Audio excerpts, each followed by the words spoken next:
بسم الله الرحمن الرحيم الحمد لله رب العالمين والصلاة والسلام على أشرف الأنبياء والمرسلين محمد رسول الله صلى الله على آله وأصحابه وأزواجه وذرياته وأهل بيته بارك سلم تسليما كثيرا كثيرا أما بعد. The topic is preparing children for a future that we know nothing about. This is something that children's education, especially primary school education, is something that I am very passionate about because uh, this is literally our future. Without mincing any words, this is our future. We say this very blazely about children. This is our future, future generation, next gen, and whatnot. But I don't know how many people really think about it seriously in that way. And I think it's very important to do that. Just yesterday, it so happened that in my Jummah, I asked 4 questions. The first question I asked was, do you have a dream for your child? Do you have a dream for your child? I'm asking you this question. Do you have a dream for your child? Number 2 question, and if you have grown up children, then my question is, did you have a dream for your child?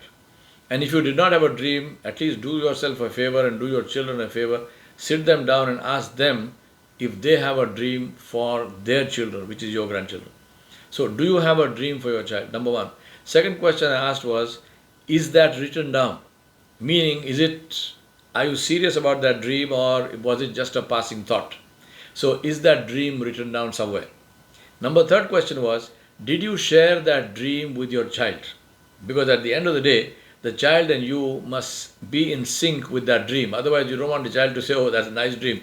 Keep it. I'm not interested." So, did you tell your child? Did you share that dream with your child? And number 4 was, what did your child say? Now, my question to you, all of you here, is: does anybody actually have this kind of serious conversation with your children? And if you are not doing that, let me tell you that you are doing yourself and them a huge, huge, huge disfavor.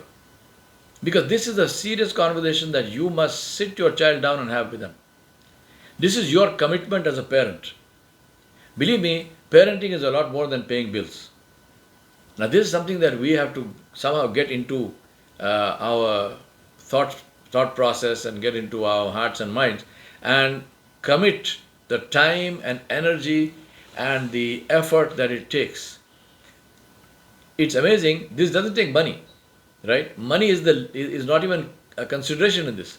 What it takes is time and effort and energy, and if we are not going to spend that for our own children, then I want to ask you, what else are you spending it on? So, if your children are important to you, you decide. It's your children. If your children are important to you, please sit them down and have this conversation. It's extremely, extremely important. I want to say to you that animals are born, humans are made. The reason I say that is because the whole point of civilization, to be civilized, is to do things that do not come naturally.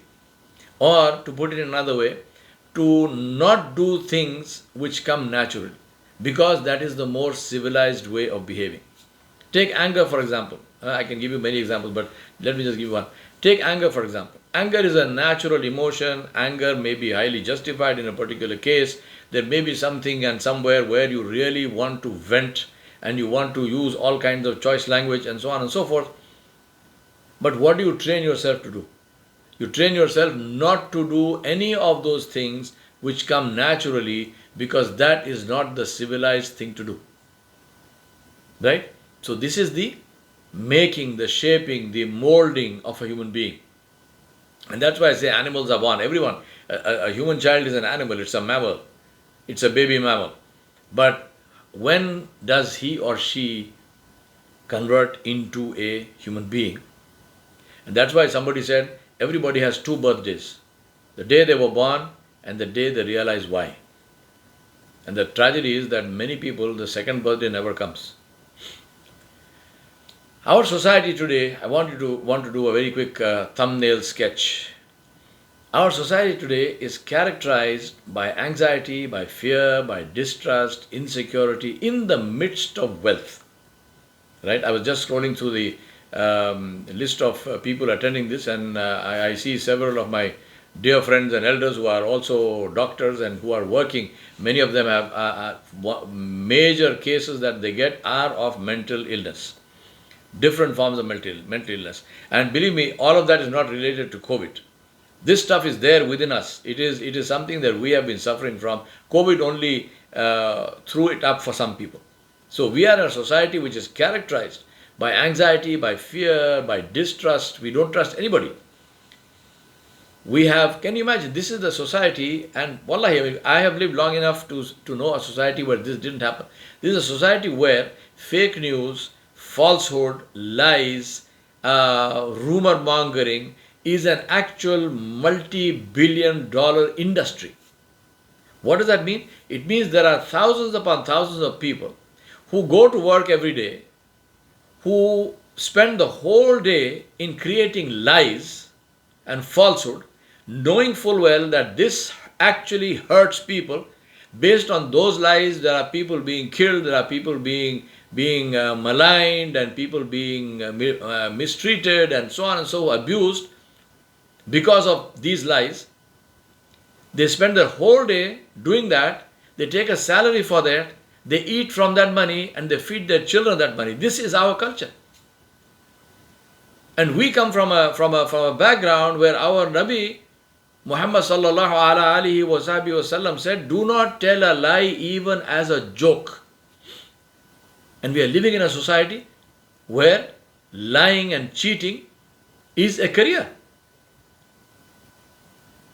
And all of this in the midst of wealth, in the midst of well-being. Second one, our virtues in this society. What are the standards that we live by? Our virtues are a dog-eat-dog mentality. Competition for the sake of competition. Growth for the sake of growth. In the words of one of my dear friends, Professor Madhukar Shukla of XLRI, he says, growth for the sake of growth is the philosophy of the cancer cell. Growth for the sake of growth is the philosophy of the cancer cell. Ask yourself what happens to the cancer itself. Forget about the host, the human being who suffers from that cancer. What happens to the cancer itself when that human being dies? That cancer also dies. That is our society. So hypocrisy is now an art form. Our blind spots, what we refuse to see, one is mutual responsibility. We refuse to see and accept the fact that we, as human beings, as individuals, are responsible for what happens in our society. Whether we like it or not, we are directly or indirectly responsible for what happens in our society. Second one is, blind spot is compassion. And one of the big reasons for that is television and social media. All the horrible, horrific videos that we forward everywhere, believe me, not only do they not have any good effect, not only does nothing change on the ground because of those videos, but actually it kills your heart. Because you watch all this blood and gore and misery and tears and screaming and whatnot over and over again, and you get deadened to that. It no longer makes any difference to you. There's a famous saying of Imam al-Ghazali rahmatullahi alayhi. Imam al-Ghazali rahmatullahi alayhi said, when you invite people for a meal, do not talk about death. Because the Nabi sallallahu alaihi wasallam said that the most intelligent one is the one who remembers his death most often before standing before Allah subhanahu wa ta'ala. Imam al-Ghazali rahmatullahi alayhi said, he's not contradicting the hadith, he's explaining the time and place for something. So Imam al-Ghazali rahmatullahi alayhi said that when you invite somebody to a meal, do not talk about death. Because he said, one of two things will happen. If the person's heart is alive, then the person will not be able to eat. Because now he's thinking about himself standing before Allah subhanahu wa ta'ala. He's thinking about himself in the qabr, what's going to happen to him, how will he eat. So his appetite is gone. You invited him for a meal and you ruined his appetite. So there is no sense in talking about death at that time. He said the other possibility is that nothing happens to him. He's able to eat very well, which means that his heart is dead. And that is not something you want to discover. at that time. So compassion is something that seems to have completely vanished. We have got completely deadened to the misery and the suffering of other human beings. Whereas Rasulullah said that this whole ummah, and by the ummah is meant the Muslims as well as all of humanity. He said this is like one body. If the head pains, the whole body knows it.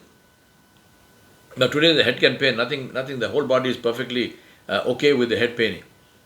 And finally, very importantly, our blind spot is accountability. Somewhere we seem to have internalized this gross and completely huge falsehood that nothing will happen.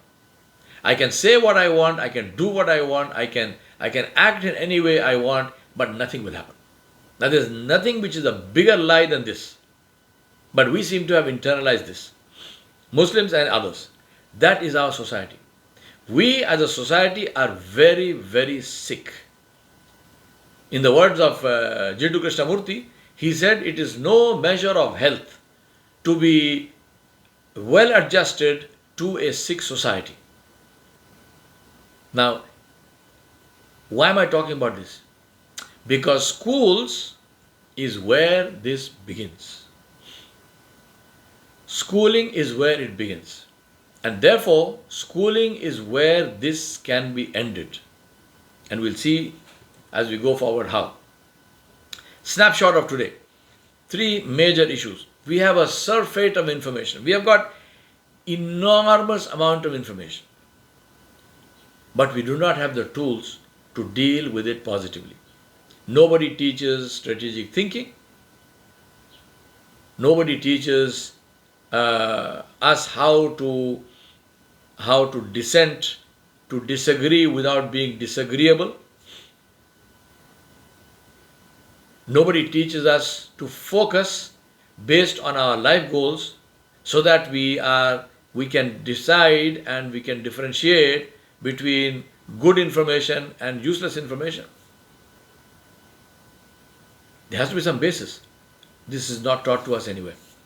So we have a huge amount of information, television, newspapers, magazines, books, of course, nobody reads, social media, WhatsApp University. But we don't have the tools to deal with that information. So all that the information does, it makes us more confused, it makes us angry, it makes us depressed, it makes us even more fearful, it makes us distrusting of everyone and everything. The whole global argument today going on with regard to COVID vaccines is an excellent example to illustrate this. Right? There are people who believe in the vaccines and in science. There are people who believe in snake oil and all kinds of Joshindas and whatnot. And there are people who believe that, imagine, all kinds of stuff is going on and there are people who seriously believe these things. And most of us, we don't know what to believe. Which is a great way to illustrate that we do not have the tools to deal with the flood of information that comes to us. Number 2, we have a surfeit of technology, all kinds of technology. But how to use that technology? What is the tool, the criterion? What is the bit in the mouth of the horse and what are the reins? We have no bit in the mouth of our horse and we have no reins. We have a horse which is running wild. To give you another example, somebody sent me a Cadbury ad. You can look it up. Cadbury ad with Shah Rukh Khan who's doing the ad. Now it's a very nice ad in the sense that it is Shah Rukh Khan promoting neighborhood businesses. So he's saying that because of this COVID and so on and so forth, people have suffered. So, and this is because it is Diwali time in India. So they say, well, in Diwali, buy your sweets and buy your whatever jewelry or whatever you want.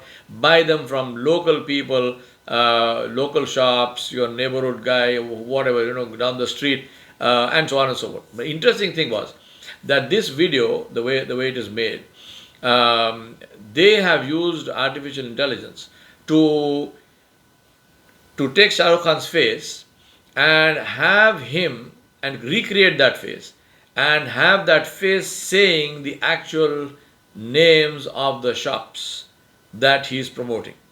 So, and they linking this to Facebook and so on and so forth, they gave this into the hands of people to say that you can nominate your shops and so on, and you will have Shah Rukh Khan saying, buy from this shop, right? Buy from this shop.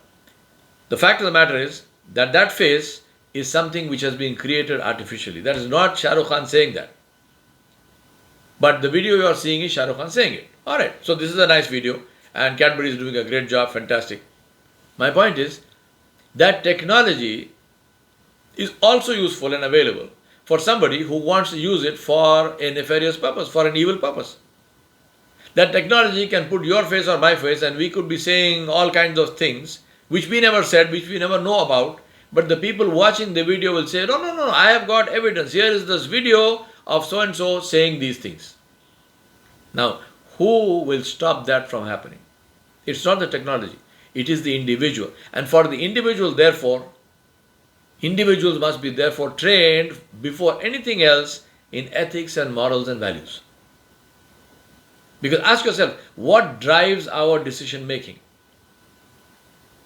And that brings me to my third point, which is we have a surfeit of wealth.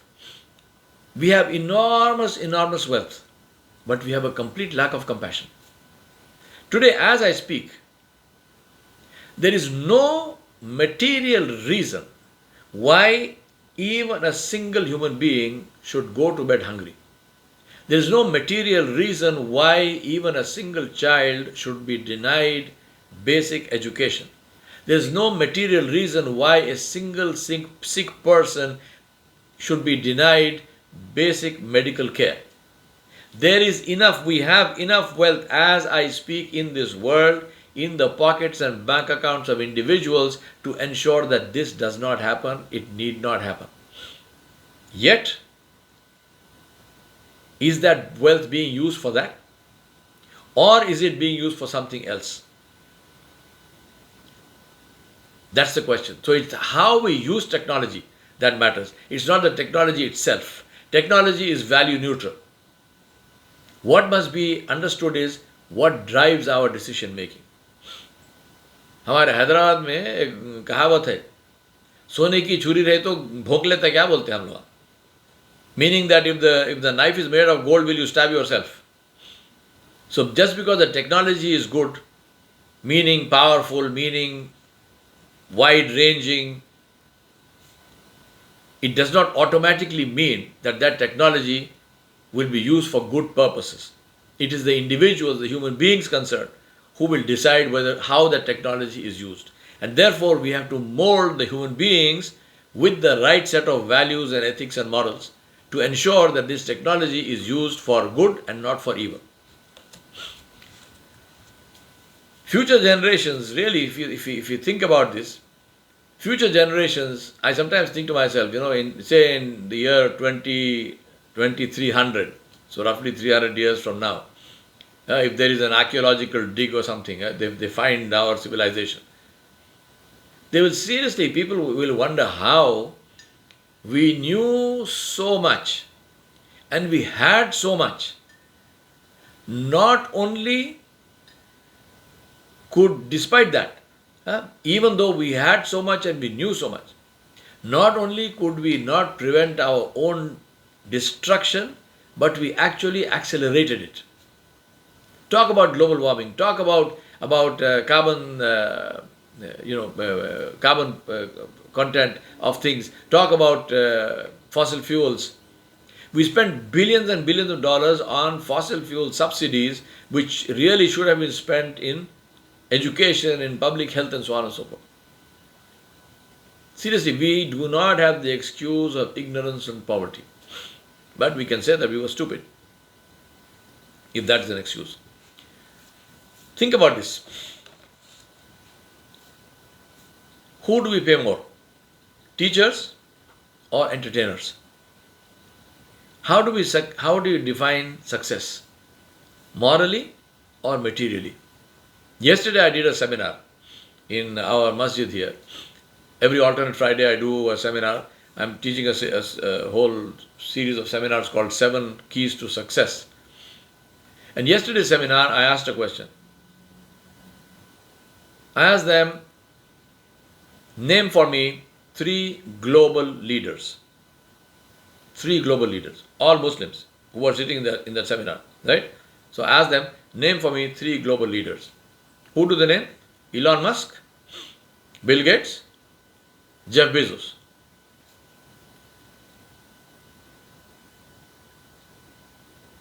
This is our focus. Only material wealth. Nothing else. Not even moral. Third one, what do we focus more on? Knowing or doing? We have people attending, even Islamically speaking, we have people attending, enrolling for this course and that course and that course and that course.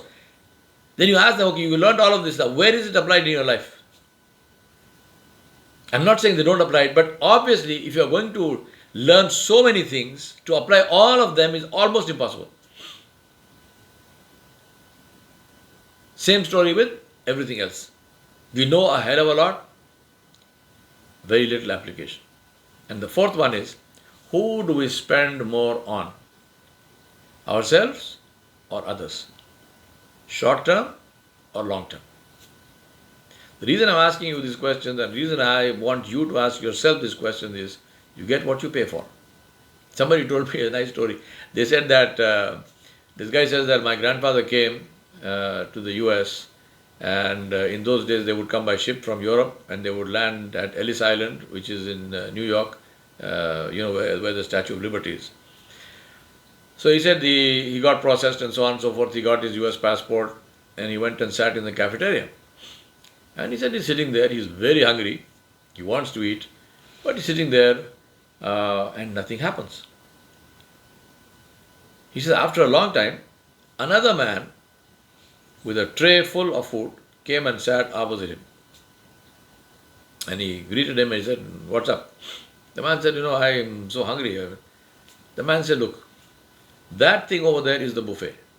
Now you go to that end of the buffet, pick up a tray, then go along the buffet, put on that tray anything you want, and you come to the cashier and you pay. He said, this is America. You get what you pay for. You can have anything you can pay for. Now believe me, this is not only about America, this is about life. You get what you pay for. And if we are going to pay teachers less than entertainers, then we have no right to complain about what is happening to society and societal morals and ethics and values.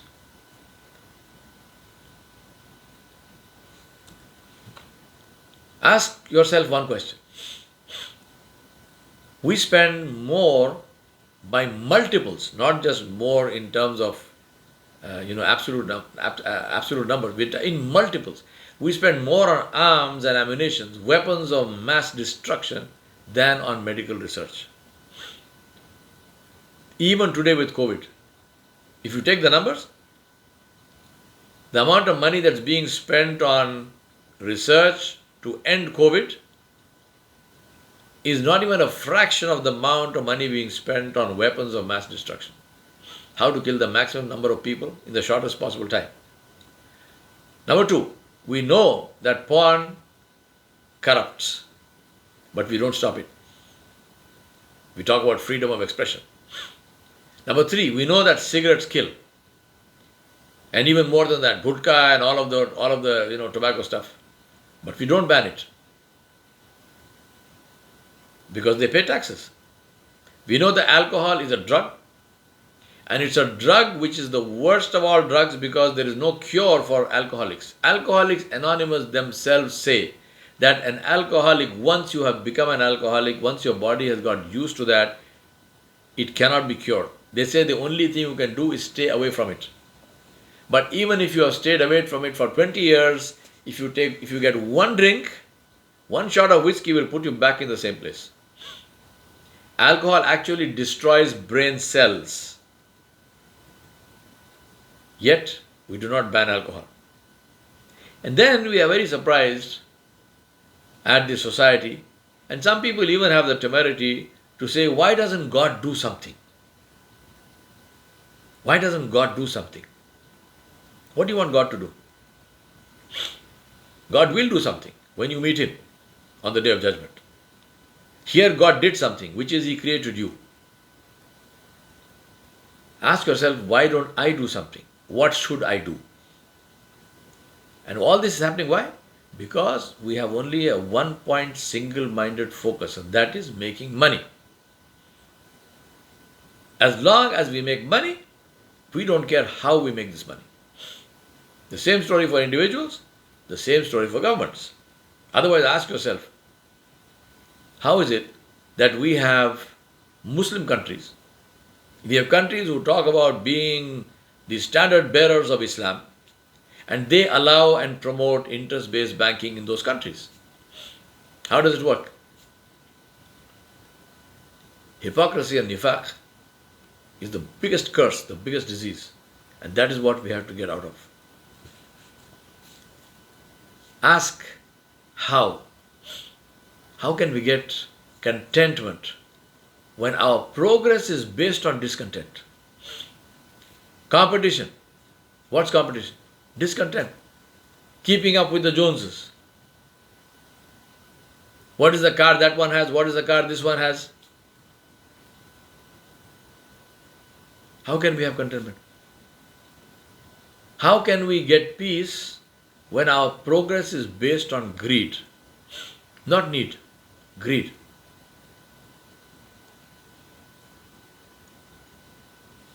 Third one is, can we get contribution when our progress is based on consumption? Just buy, whether you like it or not. Shopping.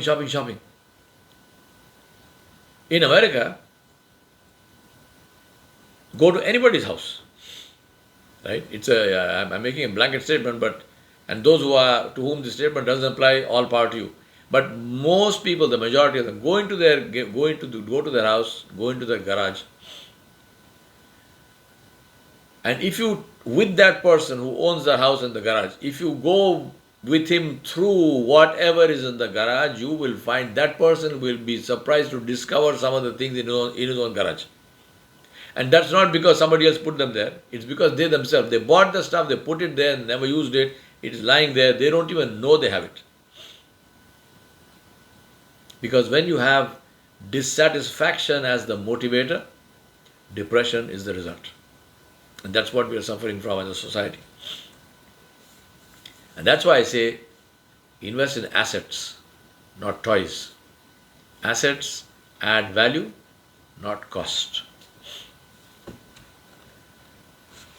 Now, what must education do? Education must transform an animal into a human being. And that's why I mentioned this earlier, which is that to civilize is to enable you to do that which does not come naturally. Anyone who does something naturally is often reverting to the original animal state. So therefore, education must differentiate. But does it? Does our education differentiate? Why differentiate? Because differentiation creates brand. Brand inspires loyalty. Loyalty enables influence. Without brand, you are a grain of rice in a sack. So my question to you is, what is your brand? What will you be remembered for? Ask yourself this question. And that's why I say, those who stand out are honored, those who blend in are sheep. Those who stand out are honored, and those who blend in are sheep. So what must we do? 3 priorities. First and foremost, understand what Allah subhanahu wa ta'ala Jalla Jalaluhu mentioned about integration of religion and education, religion and science. Allah subhanahu wa ta'ala Jalla Jalaluhu in Surah Al-Imran, in the ayat 190 and 191, Allah subhanahu wa ta'ala said, أعوذ بالله من الشيطان الرجيم بسم الله الرحمن الرحيم إن في خلق السماوات والأرض واختلاف الليل والنهار لآيات لأولي الألباب الذين يذكرون الله قياما وقعودا وعلى جنوبهم ويتفكرون في خلق السماوات والأرض ربنا ما خلقت هذا باطلا سبحانك فقنا عذاب النار. Allah Jalla Jalaluhu said, which means, verily in the creation of the heavens and the earth, and in the alternation of the night and the day, there are indeed signs for people of understanding. Who are those? Allah described them. They are those who remember Allah subhanahu wa ta'ala standing, sitting and lying down. And think and the key word is and think deeply about the creation of the heavens and the earth, saying, O our Rabb, you have not created all of this without purpose. You did not create this in vain. Glory be to you. Give us salvation from the fire, from the torment of the fire. The key word, my brothers and sisters, is and. What? Wow. Because if you take this as a sentence in the Arabic language, Allah's description, Jalla Jalaluhu, of Al-Ulil Albab, people of understanding, people of intelligence, people of knowledge. If you take this as a sentence in the Arabic language and substitute aw for wow, substitute or for and, then what will you say? الذين يذكرون الله قياما وقعودا وعلى جنوبهم أو يتفكرون في خلق السماوات والأرض. Who are the ulil albab? Those who remember Allah subhanahu wa ta'ala standing, sitting and lying down, or those who do research in the creation of the heavens and the earth. What is thinking deeply? It is research. Fikr fi samawati wal ard. What is that? It is every single thing that comes or can come till the day of judgment in the name of research, in the name of science, in the name of discovery,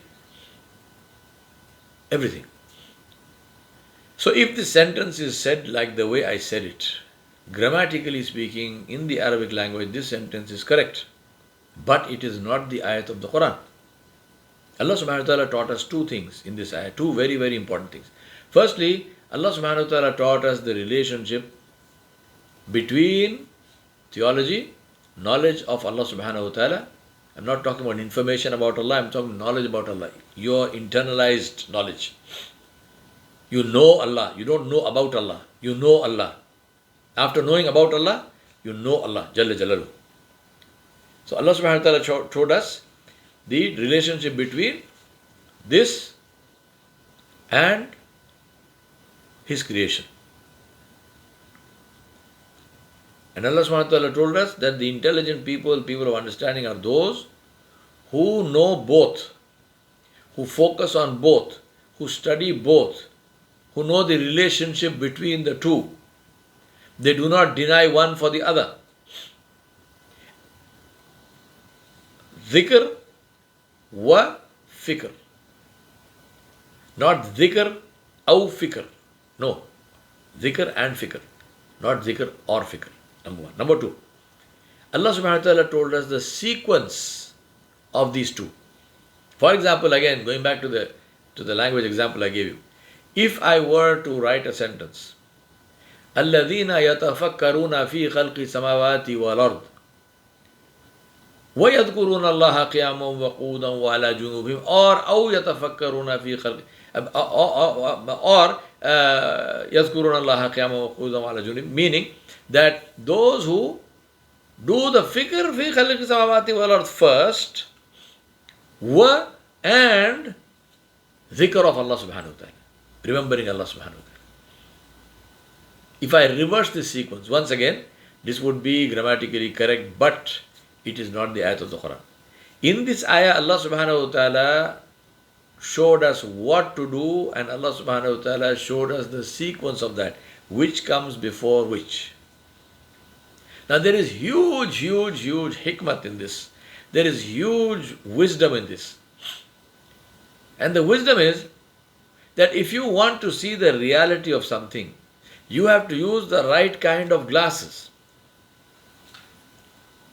If I want to see something which is very small and I use a telescope for that, can I see it?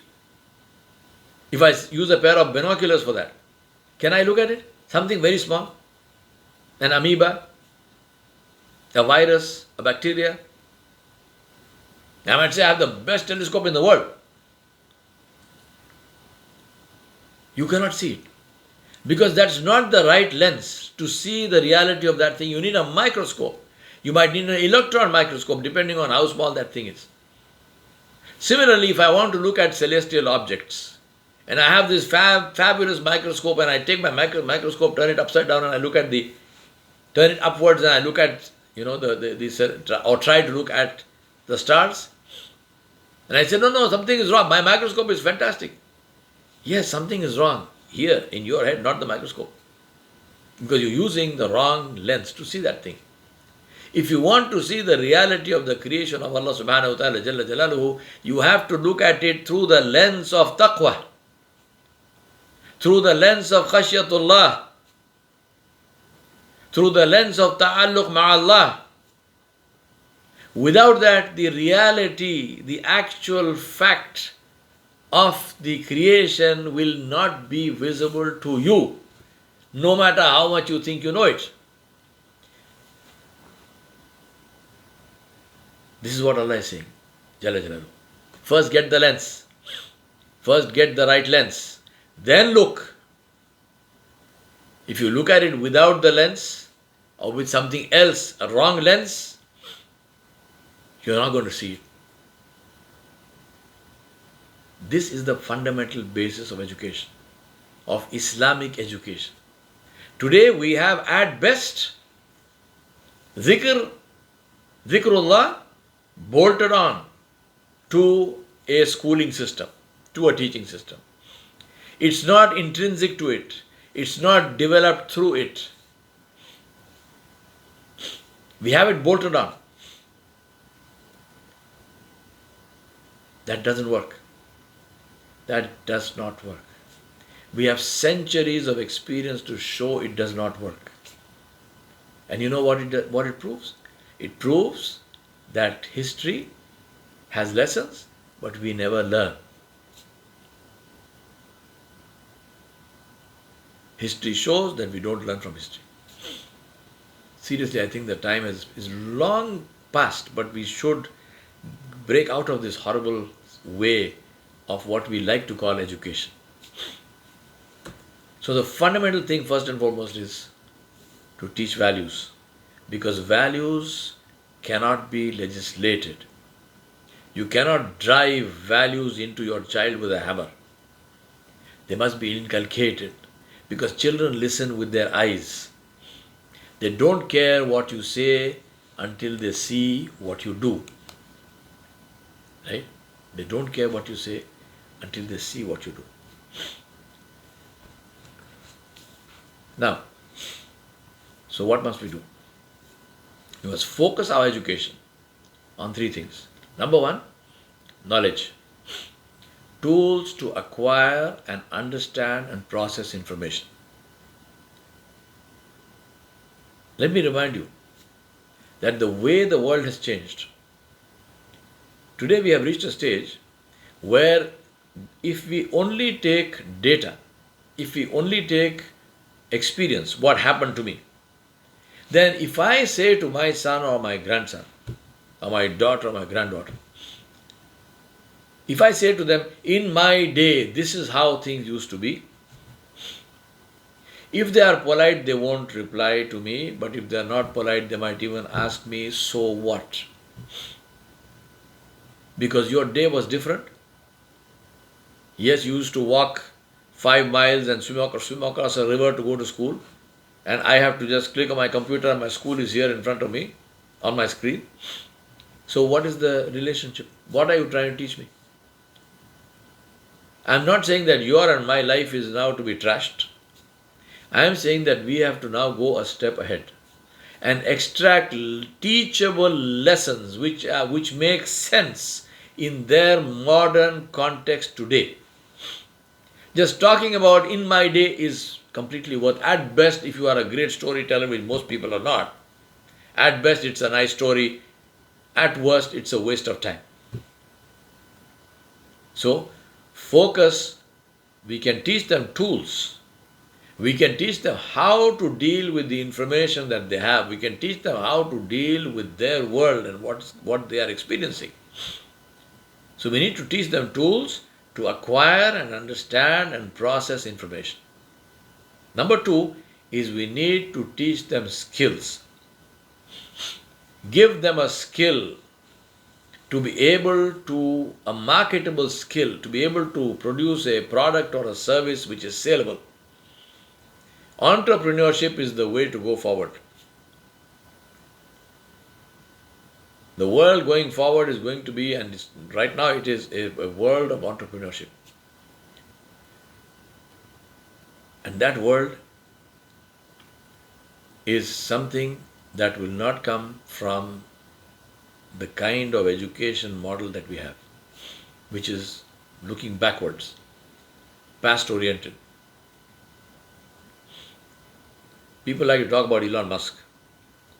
What is he doing? Number one, he's changed, and he's in the process of changing the entire concept of transportation. Number two, he's sending rockets to different planets. Number three, which many people don't know, and to me that is the most important part, is he is behind a school called the Synthesis School, which is doing all the kind of stuff that I'm talking about, which is dealing with children, giving them complex problems, letting them solve those complex problems, giving them simulations and games which are focused on complexity and how to deal with complexity, because that is the key skill, this ability to deal with complexity. That's what they do in that school. They do not have standard classrooms like we have and so on and so forth in our standard schools. They don't teach the same standard subjects.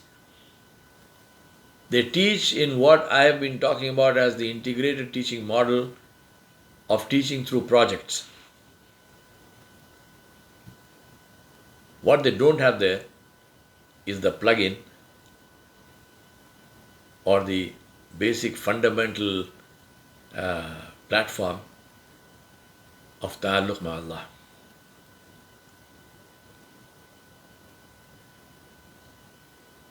So, skills. Number three, personal development. People skills. At the end of the day, believe me, no matter how technologically knowledgeable you might be, in life you succeed more for your people skills than for anything else. The ability to get along with people, the ability to inspire people, the ability to lead people, the ability to resolve conflicts, the ability to collaborate, the ability, your manners, this is what gets you ahead in life. Technology is not unimportant. Knowledge and content in knowledge is not unimportant. It is important. But it is these things which will take you far and long. So ethics, morals, manners, relationships, all of this. And then of course, literacy, numeracy and money. How to deal with money, what money is, and then of course all of that from our Islamic perspective as well. Now, what is integrated teaching? Integrated teaching is to facilitate self-learning by teaching through projects. There are, I think, 2 or 3 videos of mine where I have explained this in detail, so I won't go into that here. By all means, watch that. Watch those videos. They're called integrated teaching. Just in Google type or in YouTube type integrated teaching and my name, you'll get them. So, facilitate self-learning by teaching through projects. The same thing, the same knowledge, we can teach them in multiple ways through projects. Again, let me give you a little example of this. For example, we have. Let me ask you this question. When I say integrate, I mean, of course, integrating theology with science and other subjects. But even in the other subjects, ask yourself, how is it that we teach chemistry as a discrete, isolated topic, and then we teach physics as a discrete, isolated topic, and then we teach history as a discrete, isolated topic, and we teach geography as a discrete, isolated topic? Why? Whereas in reality, they are all related. I'll give you an example. Ask yourself why we don't teach the chemistry of water. H2O, and in terms of the sea, how the salt gets in, why is the sea blue, and so on and so forth, right? So why don't we teach the chemistry of water along with it, we teach also Archimedes' principle, which is the reason a ship weighing thousands of tons floats on water. And then lead from there into, for example, the story of the British Empire, which was based on their ability to sail the oceans using navigation equipment, astrolabes, and star maps, which Europe got from the Muslims. If it was not for the Arabs, especially in Andalusia, there would have been no European Renaissance. It's not accidental that 60% of the names of stars are of Arabic origin. Then ask why the Arabs, and before them the Polynesians, and even before them the Greeks and Romans, all had ships, but it was the British, the Portuguese, and the Spanish who were able to sail across the major oceans and reach the Americas, of course accidentally, and China and India and Japan. These people came much later, but they did this. Now, interestingly, the reason for that lies in botany more than anything else. It was because these people, the Europeans, had access to coniferous trees in the northern hemisphere, which the Arabs and the Polynesians and others didn't have. That's the reason they were able to build ships that could cross the great oceans. It was tall ships that took them across the oceans to colonize, plunder, decimate, enslave populations, and enrich their own countries. Pope Nicholas V in the 15th century issued a papal edict called the Doctrine of Discovery, which authorized European Christian nations, and I quote, to invade, capture, vanquish, and subdue all pagans and other enemies of Christ, to reduce their persons to perpetual slavery, and to take away all their possessions and property. The ships were the vehicles for the spread of this ideology of military domination of the world. Thanks to botany, history was written. In the Americas, it was the eastern white pine tree, which is in these areas where I live now, which is the northeast of England. This was what the English found this, because the English used to have to compete for coniferous trees in the Balkans with the Spanish and Portuguese. But when the English crossed the Atlantic and the King of England symbolically took possession of the Americas, they found the eastern white pine tree. And this is what they needed to build their clipper ships and their galleons. Straight, strong, light masts that, thanks to the slow growth of the trees, were very dense and resistant to decay. I quote, "The majestic eastern white pine is the tallest of the pine species in North America, basically the sequoia of the Northeast.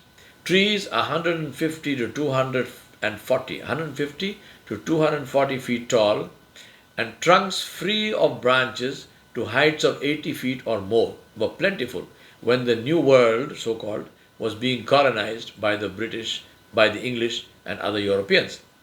Now, the King of England, using what is called the Doctrine of Dominion, took possession of all eastern white pine trees and appointed a legion of surveyors of pines and timber to survey and mark all suitable trees with what's called the king's broad arrow, a series of 3 hatchet slashes on the trunk of the tree.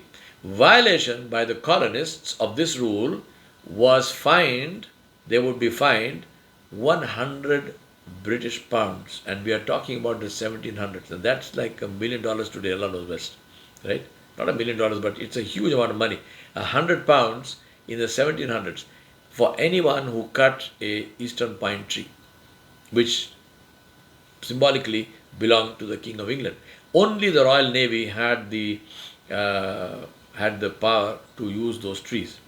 That's why the eastern white pine played an equally key role in events that led to the Revolutionary War and American independence from English rule. Now, do you see how we can teach botany, history, chemistry, physics, and the principles of leadership, all the while telling a very interesting true story? Now, this must be taught with constant reference to the one who created the trees and the oceans, and which people used one to sail on the other, who created the stars to show the way, who created people, and who gave us a set of standards of how to be with each other, which we violate. All of this needs to be shared, and that is what integrated teaching is all about. Now, why should we change? Right? I'm coming to a close. Why should we change? Because there are two kinds of people. There are influencers and consumers. They have very different trajectories and endings. Now, what you must do as a teacher or parent to move yourself and your children and students to become influencers. Move them from being consumers to being influencers. Now, ask yourself, what is the cost of not changing? The big question for those who aspire to lead in this world, how does our education prepare them to do that? How does our education today prepare our children to lead in this world? That is, I won't even say it's ahead, we are in it now. So ask yourself, as teachers and parents, what must change in our attitudes and methods, and focus on with respect to technology and education. And what does that mean in terms of investment and in terms of pain? Because we will have to take a lot of pain. We will have to make a lot of effort. We have to be ready for the long haul. There's no instant coffee. It will happen, but it will happen in time. If you don't agree with this, ask yourself, what is the alternative? Believe me, there are leaders and there are slaves. Both are essential. It's your choice where you want to be and where you want to place your children. As simple as that. I want to end finally with my quote, where I say people remember us not by what we consumed, but by what we contributed. Jazakallah khairan. May Allah subhanahu wa ta'ala bless you. May Allah accept your coming. May Allah accept this seminar and make this a means of goodness and khair and barakah for all of you. Wa sallallahu ala nabiyil kareem wa ala alihi wa sahbihi ajma'in bi rahmatika ya arhamar rahimin. Wassalamu alaikum wa rahmatullahi wa barakatuh.